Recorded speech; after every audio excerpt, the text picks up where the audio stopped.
The wheelchair squeaked, just once. But that single sound cut through the emergency room's sterile silence like a blade. Frank Kowalski, 83 years old, sat hunched forward, his weathered hands gripping the armrests as another wave of chest pain crashed over him. Sweat beaded on his forehead despite the hospital's aggressive air conditioning. His daughter Sarah knelt beside him, whispering reassurances that neither of them believed. They'd been waiting for 3 hours. "Excuse me?" Sarah approached the reception desk for the 4th time, her voice steady despite the tremor in her hands. "My father is having chest pains. He's a veteran, and his condition is getting worse." The receptionist barely looked up from her computer screen.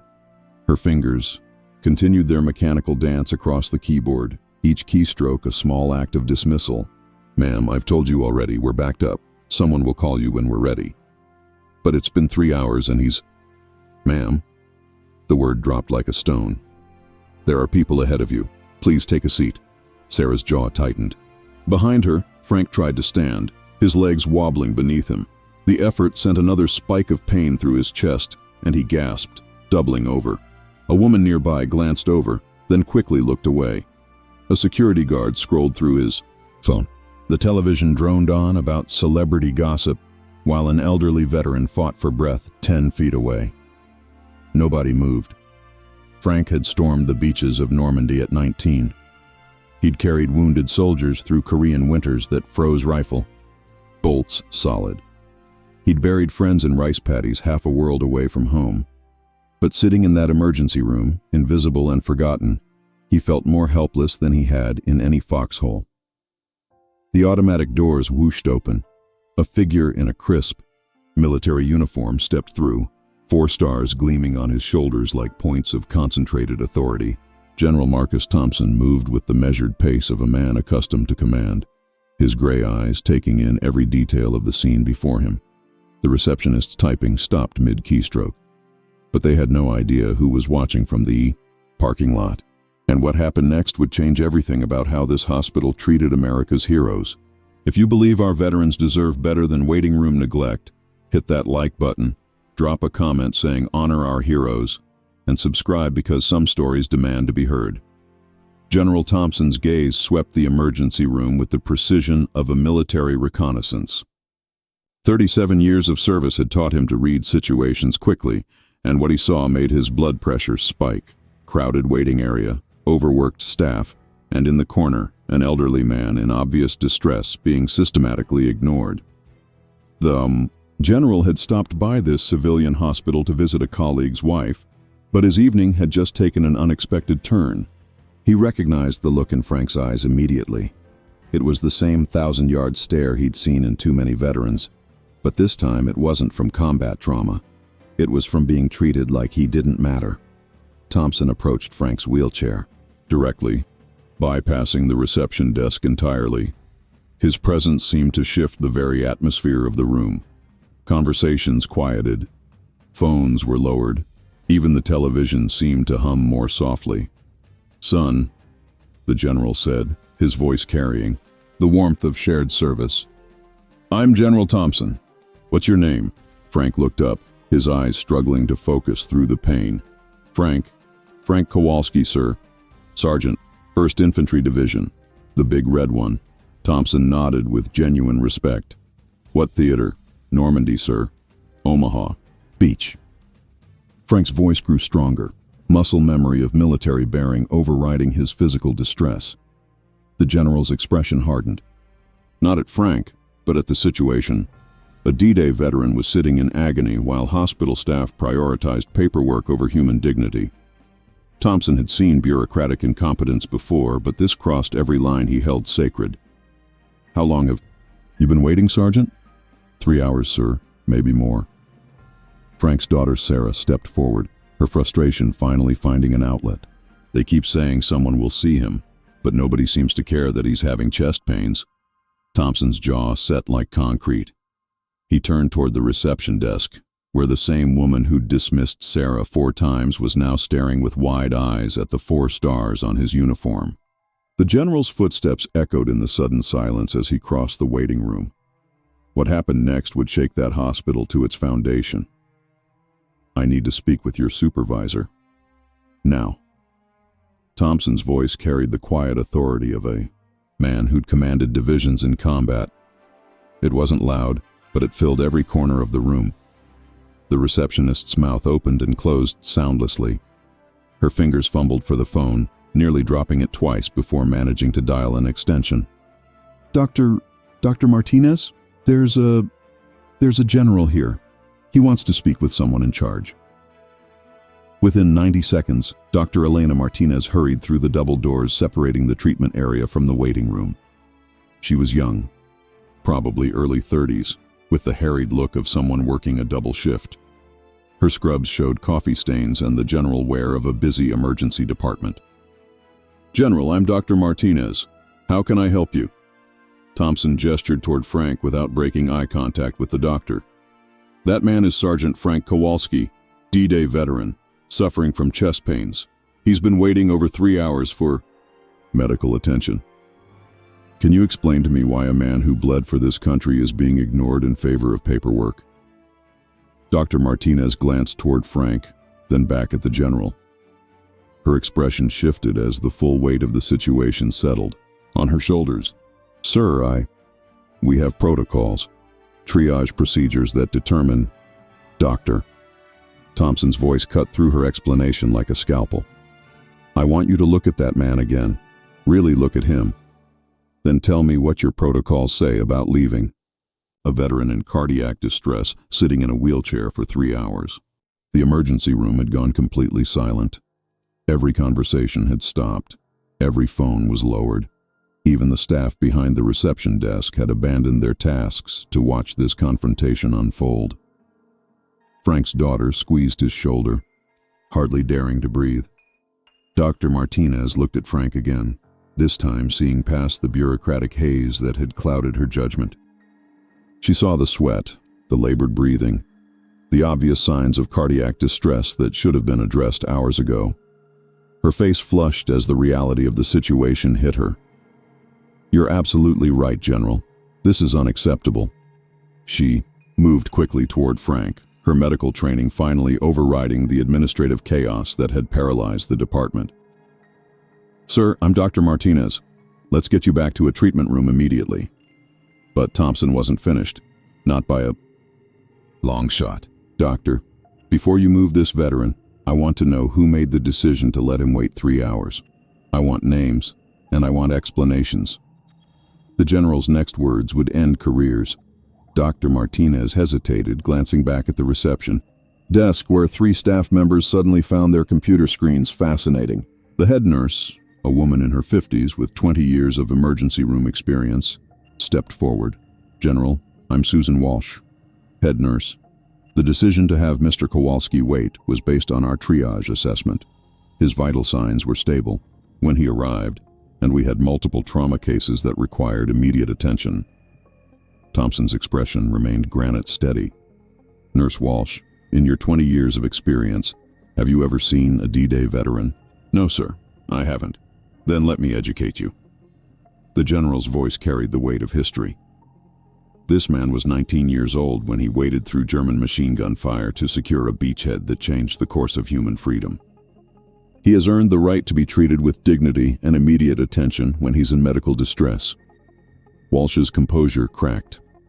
She looked at Frank with new eyes, seeing not just another elderly patient, but a living piece of American history, sitting in obvious pain. Thompson continued, his voice rising just enough to ensure every person in that emergency room heard every word. But this isn't just about one veteran. This is about a culture that has forgotten what service means. A system that treats paperwork as more important than the people who guaranteed our right to have paperwork in the first place. He turned to address the entire room, his voice carrying to every corner. How many of you have family members who served? Parents, grandparents, siblings who put their lives on the line so you could live in freedom?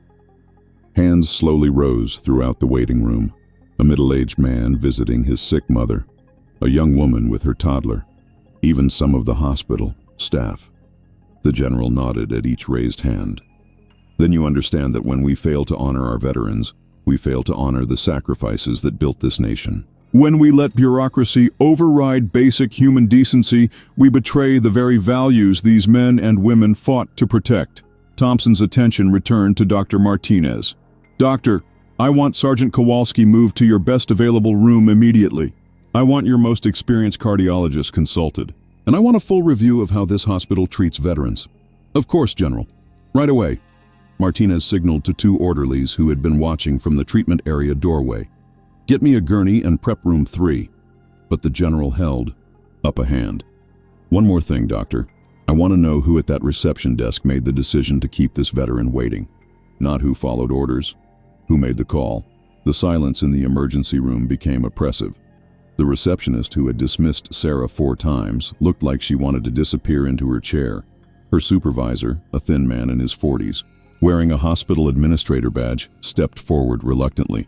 General, I'm David Chen, Emergency Department Administrator. The triage decisions are made according to established protocols. No single person makes those calls. Thompson's stare could have melted steel. Mr. Chen, are you telling me that no individual person is responsible for letting a D-Day veteran sit in chest pain for 3 hours? Well, no, sir.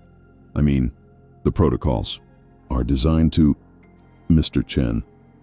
The general's voice dropped to barely above a whisper, but somehow it carried more authority than a shout. You're fired. The words landed like a physical blow. Chen's face went white. Sir, you can't... I mean, you don't have the authority to... You're right, I don't. Thompson pulled out his phone. But I have the authority to make a phone call to the hospital board of directors. And I have the authority to contact every veterans organization in this state. And I have the authority to speak to the media about how this hospital treats the men and women who served our country. He began dialing. Unless, of course, changes are made immediately to ensure this never happens again. Dr. Martinez stepped forward quickly. General, please, give us a chance to make this right. Mr. Chen, you're suspended pending a full review. I'm personally taking charge of Mr. Kowalski's care and will implement immediate changes to our veteran treatment protocols. Thompson paused, his finger hovering over the call button. He looked at Frank, who, despite his pain, was watching this entire scene unfold with something approaching awe. The general made his decision. Doctor, you have my attention. What exactly are you proposing? But the general wasn't finished yet. The changes he was about to demand would transform not just how this hospital operated, but how an entire community viewed its obligation to those who served. Dr. Martinez took a deep breath, understanding that the next few minutes would define her career and potentially save her hospital's reputation. General, first, Sergeant Kowalski receives immediate priority care. Second, we implement a veteran priority protocol that ensures any veteran presenting with medical concerns receives expedited attention. Third, we provide sensitivity training for all staff on military service and veteran issues.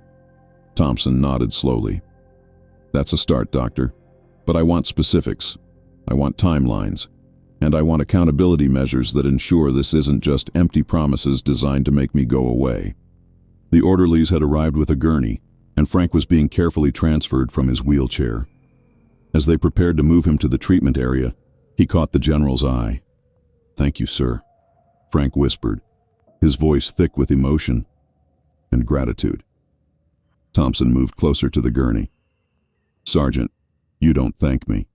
I thank you for your service, for your sacrifice, and for reminding all of us what honor looks like. He turned to address the room again. This man earned our respect 79 years ago on a beach in France. The fact that he had to wait 3 hours for medical care in the country he helped save is a stain on all of us.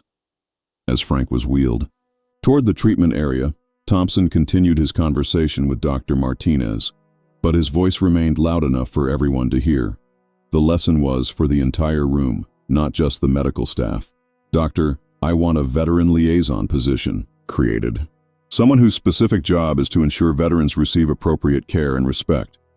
I want visual reminders throughout this hospital that veterans built the freedom that allows this institution to exist. And I want every staff member to understand the military service represents sacrifice that deserves recognition. Absolutely, General. We can have preliminary protocols in place within 48 hours. Not good enough. Thompson's response was immediate. You can have basic protocols in place by tomorrow morning. You can have staff briefings completed by tomorrow afternoon. And you can have a veteran liaison identified by the end of this week. Dr. Martinez nodded quickly. Yes, sir. Absolutely. The general's phone buzzed with an incoming call. He glanced at the screen and his expression shifted slightly. Doctor, that's the hospital board chairman returning my call. It seems word of tonight's events has already reached the administration. The blood drained from Martinez's face. Sir, if you could give us a chance to implement these changes before. Doctor, I'm going to take this call. What I tell the chairman depends entirely on what I see happening in the next few minutes. Thompson stepped toward the hospital's main entrance to take the call privately. Through the glass doors, the staff could see him speaking animatedly, gesturing toward the emergency room. His conversation lasted nearly 10 minutes, and when he returned, his expression was unreadable. Dr. Martinez, I've just had a very interesting conversation with Chairman Roberts. It seems this hospital has been struggling with patient satisfaction scores, particularly regarding wait times and staff sensitivity. The board has been looking for ways to improve community relations. Yes, sir, we've been working on several initiatives. Well, those initiatives just got a significant boost. The chairman has authorized immediate implementation of a comprehensive veteran care program. Funding approved, staff training mandated, and accountability measures that will be reviewed monthly by the board. The transformation was immediate and visible. Within minutes, additional staff appeared in the emergency room. The head of hospital security arrived to personally escort Thompson and ensure Frank received priority attention. Even the maintenance staff seemed to move with greater purpose, as if the general's presence had awakened something that had been sleeping in the institution's soul. Frank's treatment began immediately.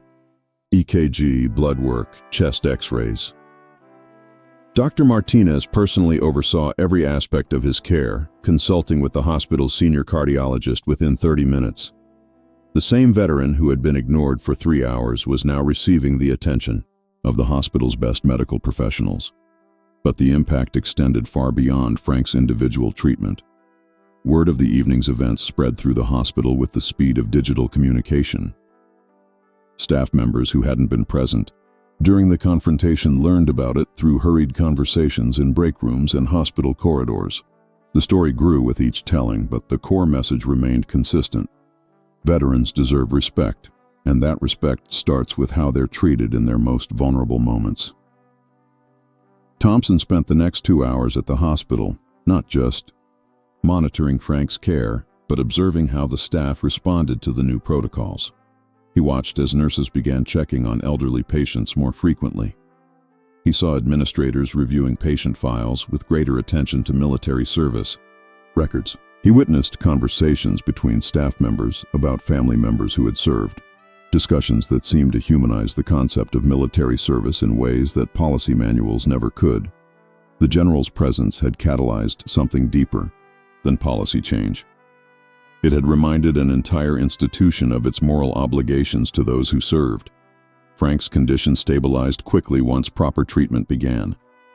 The chest pains that had tormented him for hours were diagnosed as a combination of anxiety and acid reflux, exacerbated by the stress of being ignored and dismissed.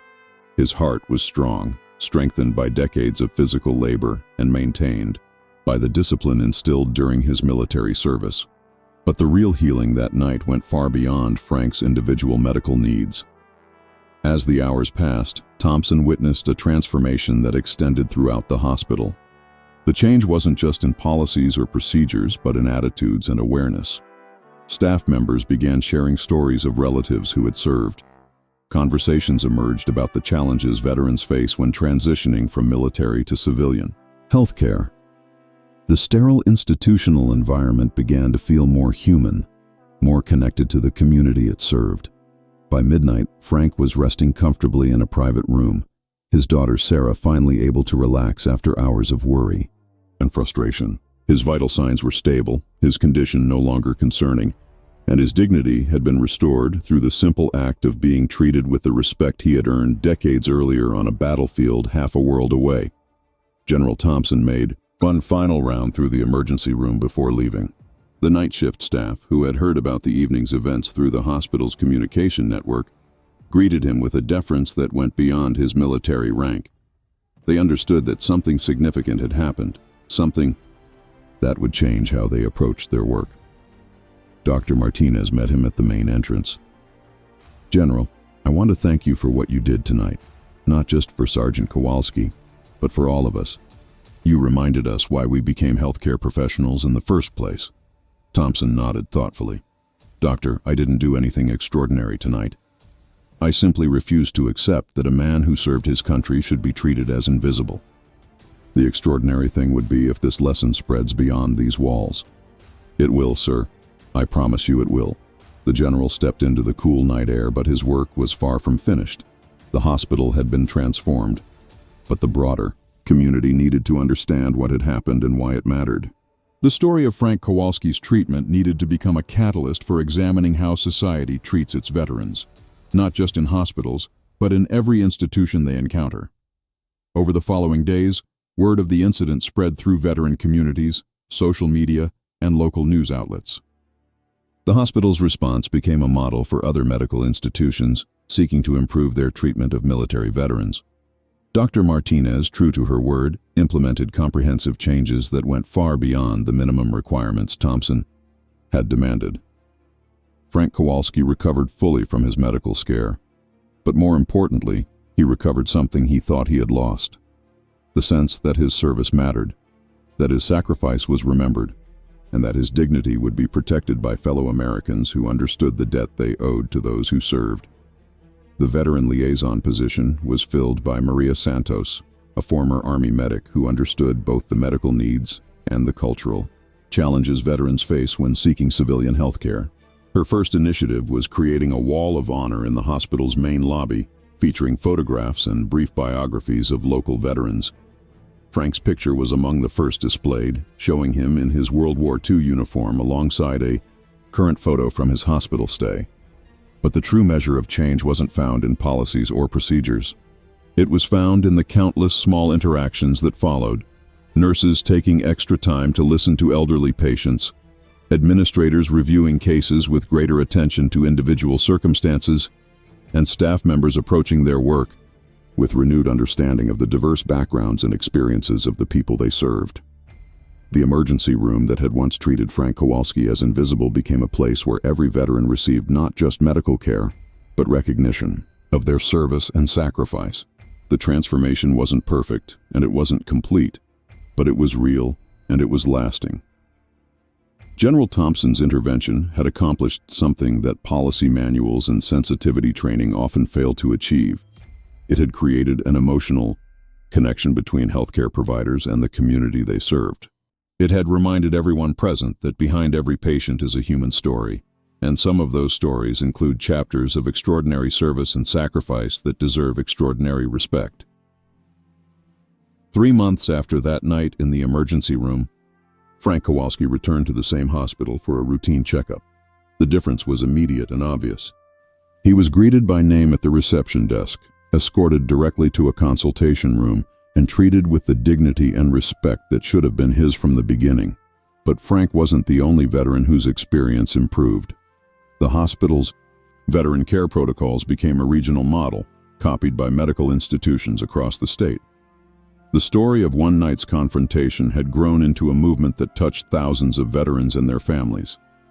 Dr. Martinez, now serving as the hospital's Director of Veteran Affairs in addition to her emergency room duties, often told the story of that night to new staff members during orientation.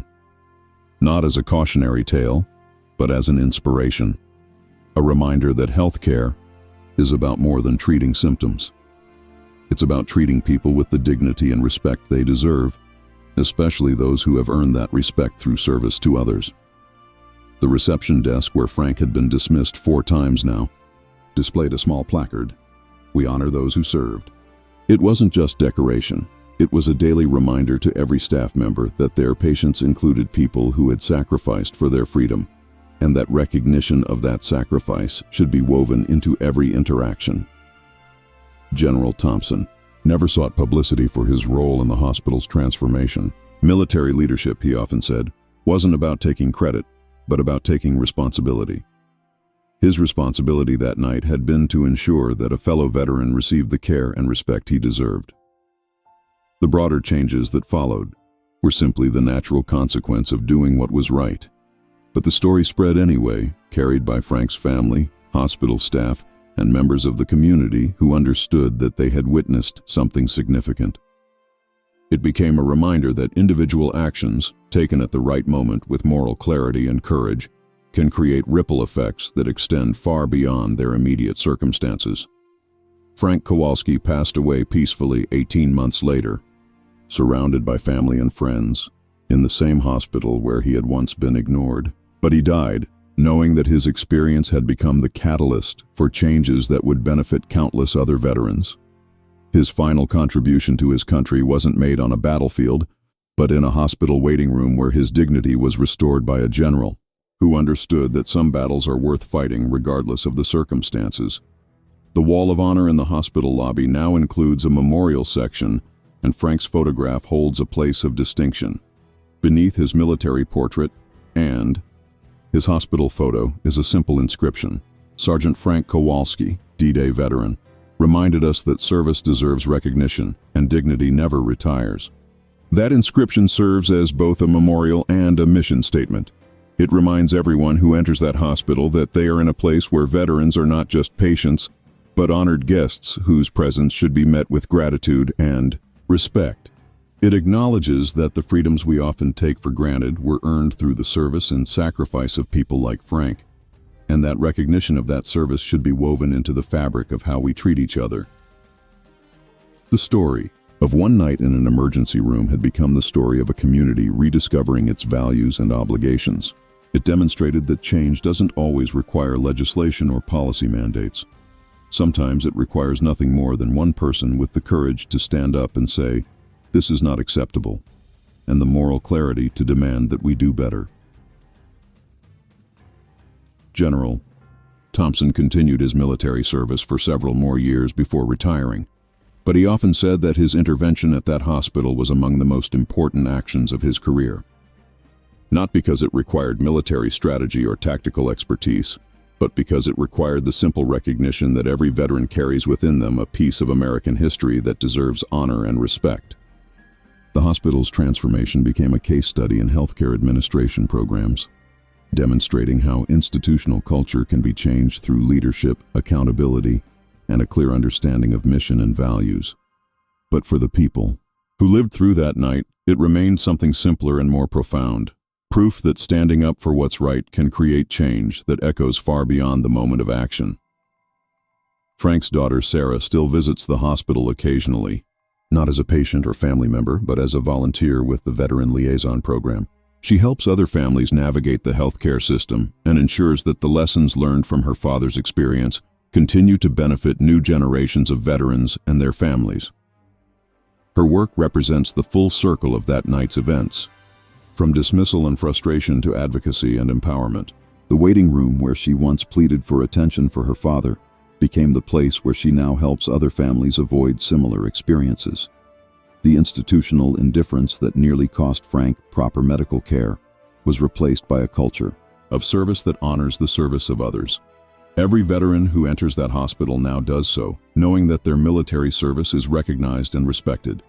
They receive priority scheduling, dedicated staff support, and treatment protocols designed specifically for their unique needs and circumstances. The changes initiated by one general's intervention have become permanent fixtures of the institution's culture. But perhaps the most important legacy of that night isn't found in policies or procedures. It's found in the reminder that in a free society, we all have the obligation to ensure that those who secured our freedom are treated with the dignity and respect they deserve. It's the understanding that military service represents a contract between the individual and society, and that society's obligations under that contract don't end when the uniform comes off. The story continues to resonate because it touches something fundamental about American values and the relationship between those who serve and those who benefit from that service. It reminds us that honoring veterans isn't just about parades and ceremonies, but about the daily recognition that their sacrifice created the freedom we enjoy, and that our gratitude should be expressed through our actions, not just our words. In emergency rooms across the country, Frank Kowalski's story has become a touchstone for discussions about patient care, institutional values, and social responsibility. Medical professionals share it as an example of how individual advocacy can create systemic change. Veteran organizations use it to illustrate the ongoing challenges veterans face and the importance of community support. But for those who were present that night, it remains a personal reminder that courage and moral clarity can emerge in the most unexpected places and create change that extends far beyond immediate circumstances. General Thompson's intervention didn't just save Frank from continued medical neglect. It created a model for how institutions should respond when their values are tested and found wanting. The emergency room where Frank waited in pain for 3 hours is now named the Veterans Care Center. The designation isn't honorary. It represents a fundamental restructuring of how the hospital approaches veteran health care. From the moment veterans identify themselves as having served, they enter a system designed specifically to address their unique needs and honor their service. The transformation serves as a daily reminder that change is possible when individuals with authority use that authority to protect those who are vulnerable. It demonstrates that institutional culture can be shifted when leaders are willing to demand accountability and when staff members are reminded of the higher purpose behind their work. As visitors pass through the hospital's main lobby, they see Frank's picture on the wall of honor and read the inscription about dignity and service. Many pause to reflect on the story behind that photograph, understanding that they are in a place where one night's events created lasting change that continues to benefit veterans and their families. The story of Frank Kowalski and General Thompson has become more than a tale of individual heroism or institutional failure. It has become a reminder of what's possible when we remember our obligations to those who served, and when we have the courage to act on those obligations, regardless of the personal or professional cost. Every day in hospitals and healthcare facilities across the nation, that lesson continues to echo. Veterans receive better care because one general refused to accept that a D-Day veteran should be ignored in his moment of need. Communities better understand their obligations to veterans because one night's events demonstrated the gap between stated values and actual practices. The ripple effects continue to spread, carried by healthcare professionals who heard the story and changed their approach to patient care, by administrators who reviewed their policies and found them wanting, and by community members who realized that honoring veterans requires more than sentiment. It requires action. Frank Kowalski never lived to see the full extent of the changes his experience created, but he died knowing that his suffering hadn't been meaningless. The 3 hours he spent in pain in that waiting room became the catalyst for systemic changes that ensured other veterans wouldn't face similar neglect. His dignity, once denied, became the foundation for restoring dignity to countless others. That legacy continues today in every veteran who receives priority care, in every staff member who approaches their work with renewed understanding of service and sacrifice, and in every community member who understands that freedom carries with it the obligation to care for those who secured that freedom through their service. The story reminds us that our veterans carry within them not just their own experiences, but the collective memory of American courage and sacrifice. When we honor them, we honor the best of ourselves. When we fail them, we fail the values they fought to protect. And when we stand up for them, as General Thompson stood up for Frank Kowalski, we reaffirm the bonds that hold our society together and the principles that make that society worth defending. What started as one night's confrontation in a hospital emergency room became a lasting testament to the power of individual action guided by moral clarity and the courage to demand that we live up to our highest ideals. It serves as proof that change is always possible when we remember who we are, what we owe to those who served, and what we're capable of achieving when we refuse to accept that injustice is inevitable. If this story moved you, if it reminded you of the debt we owe to those who served, take a moment to share your thoughts in the comments. Tell us about a veteran in your life who deserves recognition, or share how this story changed your perspective on service and sacrifice. Because every veteran's story matters, and every act of recognition helps ensure that their service is never forgotten. and their dignity is always protected.